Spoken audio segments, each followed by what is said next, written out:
Human karyotype की जब बात कर रहे हैं तो ह्यूमन कैरियोटाइप में क्या है, ताजो एंड लेविन ने जो क्लासिफिकेशन किया था उसने कितने ग्रुप में बांटा, हमारा 7 ग्रुप में, A B C D E F and G. इसमें जो नंबर ऑफ क्रोमोसोम रखे उन्होंने पेयर में, इसमें 3 पेयर थे, इसमें 2 थे, इसमें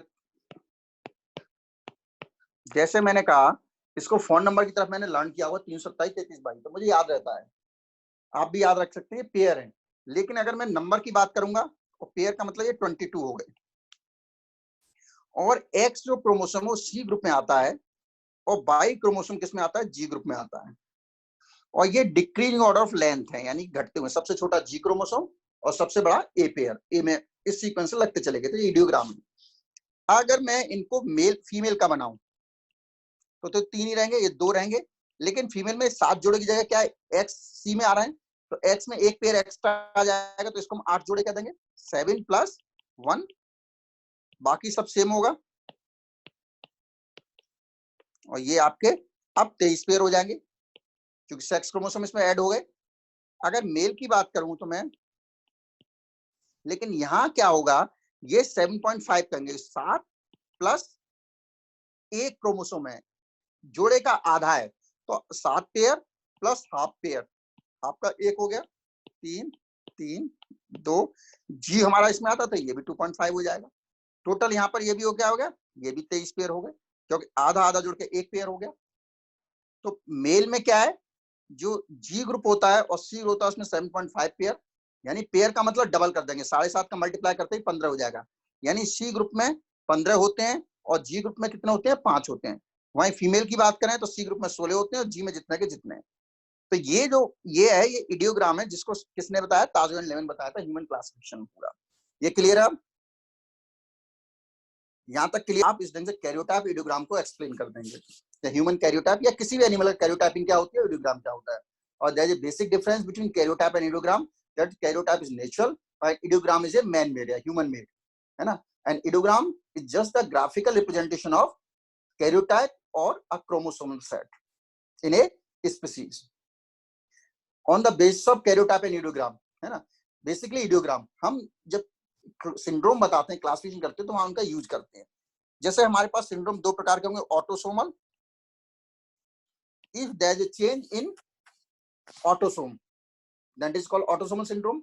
जब भी आप सिंड्रोम की बात करेंगे तो 3-4 चीजें कॉमन रहेंगी आज सिंड्रोम के लिए। सबसे पहली चीज, सारे सिंड्रोम किसका रिजल्ट होते हैं, एबनॉर्मल गैमीट की वजह से बनते हैं।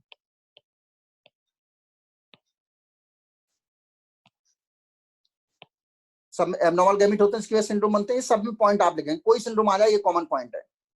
एबनॉर्मल गैमीट बनते क्यों है, due to non separation of chromosome during metaphase. First, इसको क्या कहते हैं, नॉन डिसजंक्शन।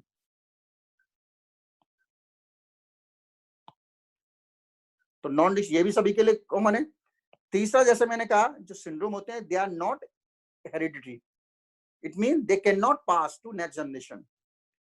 तो ये नॉन इनहेरिटरी होते हैं, यानी ये they are not inherited to one generation next, ठीक है, नॉन इनहेरिटेबल होते हैं। तीसरा क्या होता है, जब ये मोस्टली सिंड्रोम क्या होते हैं, स्टेराइल होते हैं, मतलब नॉन फर्टाइल होते हैं, यानी इनके आगे प्रोजनी या इनके बच्चे नहीं हो सकते हैं, except super male and super female. यानी इस सब में कॉमन है, लेकिन जब सुपर मेल और सुपर फीमेल सिंड्रोम को डिस्कस करेंगे आप, वहां पर क्या है, दे आर फर्टाइल। बाकी सिंड्रोम फर्टाइल नहीं होते हैं, जितने हम सब में ये कॉमन लिख देंगे। चौथा पॉइंट जो आता है, देर आर मेंटली रिटार्डेड, दिमागी रूप से क्या होते हैं, कमजोर होते हैं।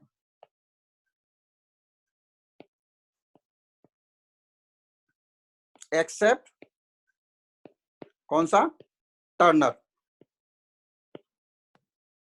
यानी दिमागी रूप से कमजोर होते हैं सिर्फ टर्नर सिंड्रोम को छोड़ के। यानी सभी सिंड्रोम में आप क्या लिखेंगे, मेंटली रिटार्डेड या इडियट्स, लेकिन जब टर्नर सिंड्रोम की बात करेंगे they are mentally normal person. It doesn't mean they have high IQ, mentally retard होकर मेंटली नॉर्मल होते हैं।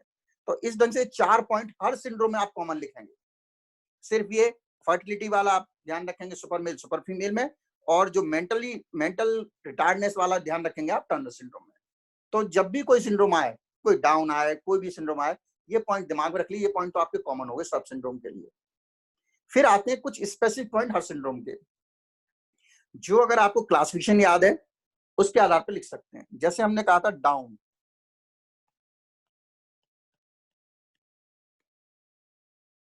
इसमें बहुत क्वेश्चन भी आता है, शॉर्ट नोट भी बहुत आते हैं डाउन सिंड्रोम। इनको हम मंगोल इडियोसी भी कहते हैं। जैसे फर्स्ट टू 4 पॉइंट सारे वही होंगे, ठीक है ना, जो हमने अभी लिखे हैं तीनों चारों पॉइंट इसमें तो कॉमन लागू होंगे, मेंटली रिटार्डेड होंगे, नॉन डिजंक्शन से बनेंगे, ठीक है ना। जो अभी हमने 4 पॉइंट है वो 4 पॉइंट तो आप लिख ही देंगे, वहां कोई इश्यू नहीं है। इसके अलावा जो एक पॉइंट होता है कि यदि इसको है, इसका जो कैरियोटाइप है वो क्या हो जाता है 2n+1 हो जाता है। 2n+ मतलब ये क्या हो गया एक्चुअली, इसको क्या कहते हैं हम ट्राइसोमी, जो हमने बताया, यानी एक क्रोमोसोम बढ़ गया। अब ये एक क्रोमोसोम किस में बढ़ा है, नेचुरली किस ग्रुप की ट्राइसोमी होती है, 21st क्रोमोसोम की ट्राइसोमी होती है। यानी जो हमारे पेयर है वह सेकंड थर्ड 22 पेयर तक लाते हैं, उसमें 21st क्रोमोसोम में एक क्रोमोसोम बढ़ जाता है, ठीक है ना, एक ठीक। तो हमारे डाउन सिंड्रोम में क्या हो गए, 4 मेंटली रिटार्डेड होते हैं, ठीक है, इनफर्टाइल होते हैं, ये सारी चीजें तो कॉमन आएगी। फिर इसके बाद जो मोस्ट इंपोर्टेंट कैरेक्टर आया वो क्या हो गया कि इसका जो अपर लिप है, अपर लिप कैसा होता है, बाइफर्केटेड होता है, इट मीन हेयर लिप होता है, और इसमें से क्या होते हैं इंसाइजर्स होते हैं, बिहार से विजिबल होते हैं, इंसाइजर दिखते हैं, दांत दिखते हैं। और तीसरी चीज क्या होती है, कंटिन्यूअस सलाइवेशन होता है, मुंह से लगातार लार गिरती रहती है, ठीक है। तो इसके आधार पर आप इसको डाउन सिंड्रोम को आइडेंटिफाई करें, this is a down syndrome. ऐसे ही आपके तमाम और सिंड्रोम है, टर्नर सिंड्रोम